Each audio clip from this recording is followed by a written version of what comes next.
نماز منع کرتی ہے بے حیائی اور گناہ سے، اور واقعی اللہ تعالیٰ کا ذکر بہت بڑا ہے، اور اللہ تعالیٰ جانتا ہے جو تم کرتے ہو۔ اے مسلمانوں، بحث و مباحثہ نہ کیا کرو اہل کتاب سے مگر شائستہ طریقہ سے، مگر وہ جنہوں نے ظلم کیا ان سے، اور تم کہو ہم ایمان لاتے ہیں اس پر جو اتارا گیا ہماری طرف اور اتارا گیا تمہاری طرف، اور ہمارا خدا تمہارا خدا ایک ہی ہے، اور ہم اس کے سامنے گردن جھکانے والے ہیں۔ محترم حضرات، قرآن مجید فرقان حمید کی ان آیات بینات میں رب العالمین خالق کائنات اپنے ذکر کا ذکر فرما رہا ہے۔ اللہ تعالیٰ کے ذکر سے بڑھ کر اور کوئی چیز نہیں جس کو یہ سعادت حاصل ہو گئی، جس کو یہ نعمت بخش دی گئی، گویا اس نے سب کچھ پا لیا۔ نعمت اللہ کا ذکر، اللہ کا ذکر جسے میسر آ گیا ہے، یہ بہت بڑی دولت اسے مل گئی ہے، اور اس سے بڑھ کر اور کوئی دولت ہے ہی نہیں۔ جسے اللہ تعالیٰ کا ذکر کرنے کی سعادت حاصل ہو گئی، یہ سب سے بڑا ذکر ہے۔ اللہ رب العالمین ارشاد فرما رہا ہے کہ وہ بہت بڑا سعادت مند انسان ہے، اور حضور نبی کریم صلی اللہ علیہ وآلہ وسلم ایک روز تشریف لائے تو اپنے صحابہ کو ہلکا بنائے ہوئے ملاحظہ فرمایا، جس طرح لوگ اکٹھے ہو کر بیٹھے ہوتے ہیں، ہلکا بنا کر بیٹھے ہوتے ہیں۔ تو ایک دن حضور تشریف لائے تو صحابہ کو دیکھا کہ حضور نبی پاک علیہ السلام کے صحابہ حضور کے غلام ہلکا بنا کر بیٹھے ہوئے ہیں۔ تو حضور نے جب یہ ملاحظہ فرمایا تو پوچھا کیوں اس طرح بیٹھے ہو؟ عرض کیا گیا یا رسول اللہ، ہم اس لیے بیٹھے ہیں کہ اللہ تعالیٰ کا ذکر کریں، اور جو اس نے اسلام کی دولت سے ہمیں مالا مال فرمایا ہے اس کے اس احسان پر اس کا شکریہ ادا کریں۔ تو حضور نبی پاک علیہ السلام نے ارشاد فرمایا، اے اللہ کے ذکر و شکر کے لیے بیٹھنے والوں، اللہ تعالیٰ تم پر فرشتوں سے فخر کر رہا ہے۔ بخاری شریف کے حدیث میں ہے، اگر کوئی شخص یاد الہی میں مصروف رہنے والوں کے پاس آ کر بیٹھ جائے، یہ حدیث پاک بخاری شریف میں ہے اور بڑی قابل غور حدیث ہے۔ اگر آپ دل کی تختی پہ لکھیں گے تو انشاءاللہ اس کا فائدہ یہاں پر بھی ہوگا اور قبر اور حشر میں بھی اس کا فائدہ ہوگا۔ حدیث شریف بخاری شریف کی ہے، اور حضور نبی پاک علیہ السلام نے ارشاد فرمایا، نبی پاک علیہ السلام فرماتے ہیں کہ اگر کوئی شخص یاد الہی میں مصروف رہنے والوں کے پاس آ کر بیٹھ جائے، اگرچہ وہ کسی دوسرے مقصد کے لیے آیا ہو، تو اللہ تعالیٰ اس کے گناہ بھی بخش دیتا ہے، اور فرماتا ہے لہو غفرت ہم القوم لا یشقا بہم، میں نے ان کی محفل میں بیٹھنے والے کو بھی معاف کر دیا۔ میری یاد کرنے والے ایسے لوگ ہیں کہ ان کے پاس بیٹھنے والا بھی بدبخت نہیں رہتا۔ یہ حضور کی حدیث ہے اور بخاری شریف کے اندر موجود ہے۔ حضور نبی پاک علیہ السلام نے فرمایا کہ اگر کوئی بندہ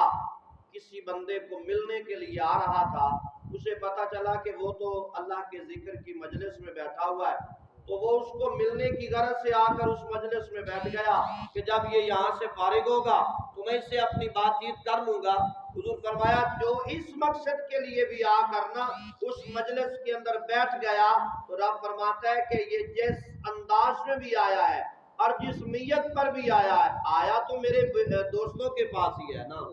آیا تو میرے ذکر کی محفل سجانے والوں کے پاس ہے نا، اس لیے اب یہ بھی بدبخت نہیں رہے گا، ان کی صحبت کی برکت سے میں نے اس کے وقت کو بھی بلند فرما دیا۔ اللہ اکبر۔ اور اس آیت کا یہ معنی بھی لیا گیا ہے کہ جب بندہ اپنے رب کا ذکر کرتا ہے تو رب کریم بھی اپنے اس بندے کو یاد فرماتا ہے، اور رب کریم کا اپنے مسکین بندے کو یاد فرمانا سب سے بڑا ذکر ہے۔ اور کیسے یاد فرماتا ہے؟ حضرت ابن عمر نے حضور نبی پاک علیہ السلام سے یہ معنی مرفوعاً نقل کیا ہے، فرماتے ہیں کہ یعنی ذکر الہی میں کوتاہی نہ کرو، تم اس کو یاد کرو گے وہ تمہیں یاد کرے گا، اس کا تمہیں یاد کرنا تمہارے ذکر سے بھی افضل ہے۔ ہم یہاں پر بیٹھ کر اللہ کو یاد کرتے ہیں اور اللہ فرشتوں میں ہمیں یاد فرماتا ہے۔ ہم یہاں پر بیٹھ کر اللہ اور اس کے رسول کا ذکر کرتے ہیں تو رب ملائکہ کے اندر ہمیں یاد فرماتا ہے اور فرماتا ہے اے میرے ملائکہ دیکھو، میں نے کہا تھا نا جو میں جانتا ہوں وہ تم نہیں جانتے، میں نے کہا تھا کہ یہ انسان وہ بھی پیدا ہوگا جو میری عبادت کرنے کا حق ادا کر دے گا۔ دیکھ لو آج پریشانی،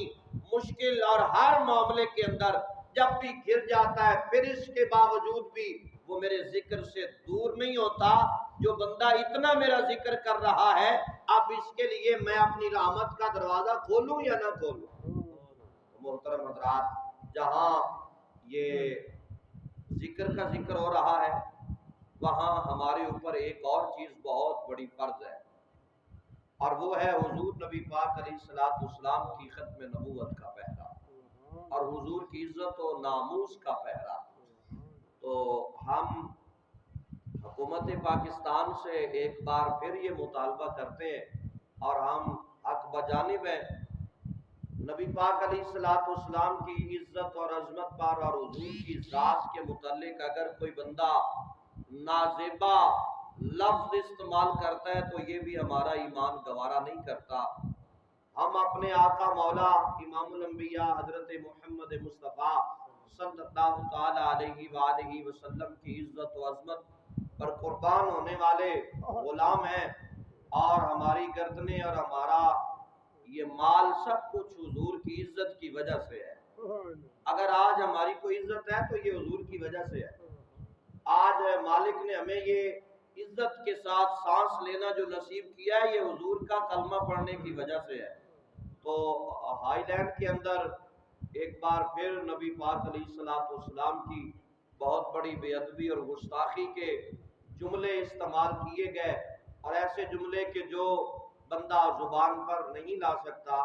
جو بھائی جو نوجوان نیٹ استعمال کرتے ہیں انہوں نے وہ جملے دیکھے ہیں اور بخوبی واقف ہیں۔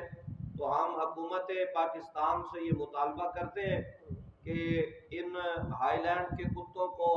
کیف کردار تک پہنچایا جائے اور انہیں سرکاری سطح پر جواب دیا جائے، تاکہ کوئی ایسا مسئلہ نہ بنے کہ پھر ہر بندہ میدان عمل میں اترے اور پھر وہی معاملہ اور اسی طرح احتجاج ہوں۔ تو صاف ظاہر ہے کہ جب احتجاج ہوں گے تو ہمارے ملک کا نقصان ہوگا، لیکن صرف ہم نے ملک نہیں بچانا، ہم نے آقا مولا کی عزت پر بھی پہرا دینا ہے۔ اس کے لیے جب ہم اپنی جانیں بھی دے سکتے ہیں تو پھر ہم ملک بھی قربان کر سکتے ہیں، لیکن سب سے پہلے ہم یہ مطالبہ کرتے ہیں اور ہم اس بات پر حق بجانب ہے کہ سرکاری سطح پر ان کو جواب دیا جائے، تاکہ ان کو پتہ چلے کہ پاکستان کے اندر جو حکمران ہے وہ بھی حضور کے غلام ہے اور انہوں نے بھی کلمہ حضور کا ہی پڑھا ہے۔ اگر اپنی ذات کے لیے یہ لوگ یہ کہہ سکتے ہیں نا کہ ہم کوئی امریکہ کے غلام ہیں، ہم کوئی انڈیا کے غلام ہیں، تو اب حضور کی عزت کے لیے بھی کہہ سکتے ہیں کہ ہمارا تمہارے ساتھ کوئی تعلق نہیں ہے، ہمارا تعلق اس سے ہے جو ہمارے آقا مولا کی عزت پر پہرا دینا جانتا ہے۔ اللہ تعالیٰ اپنے پیارے محبوب علیہ السلام کی عزت و عظمت پر ہمیں پہرا دینے کی سعادت نصیب فرمائے۔ آمین ثم آمین۔ وآخر دعوانا